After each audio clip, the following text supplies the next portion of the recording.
আচ্ছা, আমাদের চারপাশে কত যে বিচিত্র প্রাণী, তাই না? একদম ছোট পোকামাকড় থেকে শুরু করে সাগরের বিশাল তিমি, এই প্রাণী জগৎটা কিন্তু সত্যি অবাক করার মতো। তো চলুন আজ এই বিশাল জগতের আরেকটু গভীরে যাই, দেখি বিজ্ঞানীরা কিভাবে এর সব রহস্যের সমাধান করেন।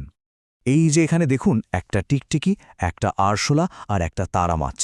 মানে এদের থাকার জায়গা, খাবার দেখতে কেমন কোনো কিছুর সাথে কোনো কিছুর মিল নেই। প্রথমবার দেখলে তো মনে হবেই যে এরা যেন ৩ ভুবনের ৩ বাসিন্দা। কিন্তু প্রশ্নটা হলো, এদের মধ্যে কি আসলেই কোনো যোগসূত্র আছে? এই যে এত বৈচিত্র্য, এর পিছনে কি কোনো নিয়ম কাজ করছে? মানে বিজ্ঞানীরা কি কোনোভাবে এদের সবাইকে একটা নিয়মের ছকে ফেলতে পারেন?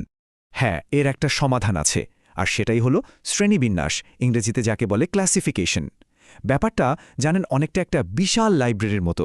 সেখানে যেমন লাখ লাখ বই বিষয় ধরে ধরে সাজানো থাকে, ঠিক তেমনি শ্রেণীবিন্যাসও প্রাণী জগতের প্রত্যেকটা সদস্যকে তার বৈশিষ্ট্য দেখে দেখে নির্দিষ্ট দলে সাজাতে সাহায্য করে। আর এই গোছানোর কাজটা শুরুই হয় একটা বিশেষ নামকরণ পদ্ধতি দিয়ে, যেটাকে বলা হয় দ্বিপদ নামকরণ। বিজ্ঞানী ক্যারোলাস লিনিয়াস এই দারুণ সিস্টেমটা চালু করেছিলেন। এর ফলে কি হয়, সারা বিশ্বের বিজ্ঞানীরা যে কোনো প্রাণীকে একটাই নির্দিষ্ট নামে চেনে, আর কোনো কনফিউশন থাকে না। যেমন একটা উদাহরণ দিলেই ব্যাপারটা পরিষ্কার হয়ে যাবে। আমাদের কথাই ধরুন, মানে মানুষের বৈজ্ঞানিক নাম হলো হোমো স্যাপিয়েন্স। এখানে এই যে হোমো, এটা হলো গণ বা জেনেস, আর স্যাপিয়েন্স হলো প্রজাতি বা স্পিসিস। এই দুটো নাম মিলেই কিন্তু একটা প্রাণীর একদম ইউনিক পরিচয় তৈরি হয়। তো পুরো প্রাণী জগৎকে যদি আমরা ভাঙতে শুরু করি, তাহলে সবচেয়ে বড় আর প্রথম যে দুটো ভাগ পাব, সেগুলো হলো অমেরুদণ্ডী আর মেরুদণ্ডী। মানে একদম সহজ কথায়, যাদের শিরদ্বারা বা মেরুদণ্ড নেই আর যাদের আছে। যদিও অমেরুদণ্ডী প্রাণীর সংখ্যা কিন্তু অনেক অনেক বেশি, তবে দুটো ভাগে সমান ইন্টারেস্টিং। চলুন তাহলে প্রথমেই অমেরুদণ্ডী বা মেরুদণ্ডহীন প্রাণীদের এই বিশাল দুনিয়াটা থেকে একটু ঘুরে আসা যাক।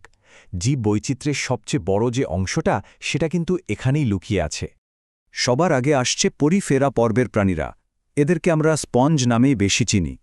এদের শরীরটা দেখতে খুব সাধারণ হলেও কাজটা কিন্তু অসাধারণ। এদের সারা গায়ে যে ছোট ছোট ছিদ্র দেখছেন, ওগুলো দিয়েই জল ভেতরে যায়, আর সেই জলের ভেতর থেকেই এরা খাবার আর অক্সিজেন দুটোই জোগাড় করে নেয়। কি দারুণ একটা ব্যবস্থা, তাই না? এরপরেই আছে নিডারিয়া পর্ব, যেমন হাইড্রা বা জেলিফিশ।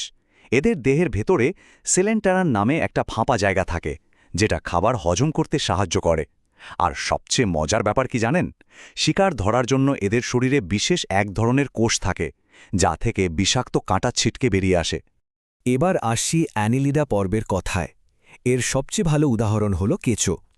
এদের শরীরটা খেয়াল করলে দেখবেন ঠিক যেন অনেকগুলো আংটি পরপর সাজানো। এই খণ্ড খণ্ড শরীর দেখেই এদের চেনা যায়।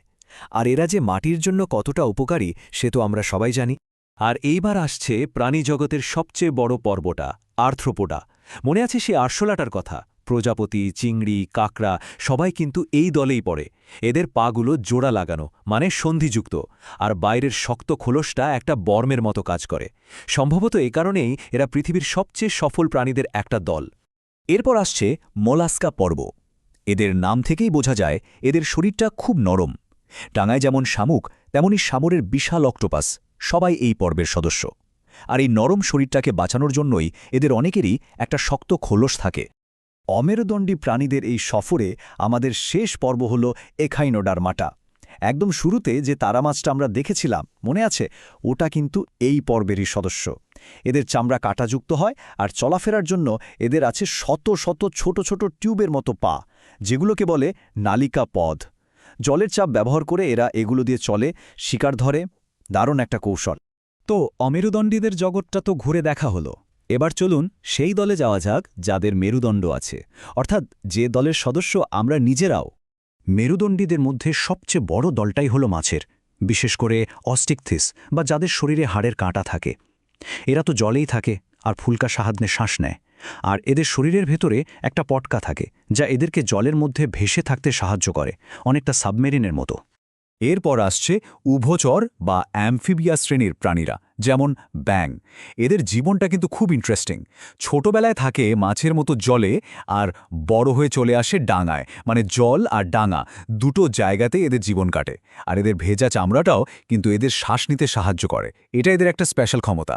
এবার আসি সরীসৃপ বা রেপটিলিয়াদের কথায়। একদম শুরুতে যে টিকটিকিটা দেখেছিলাম, ওটা কিন্তু এই দলেরই প্রাণী। এদের শরীরটা শুকনো আঁশে ঢাকা থাকে, যা এদের শরীর থেকে জল বেরিয়ে যেতে দেয় না। আর এ কারণেই এরা বেশ গরম আর শুকনো জায়গাতেও আরামসে টিকে থাকতে পারে।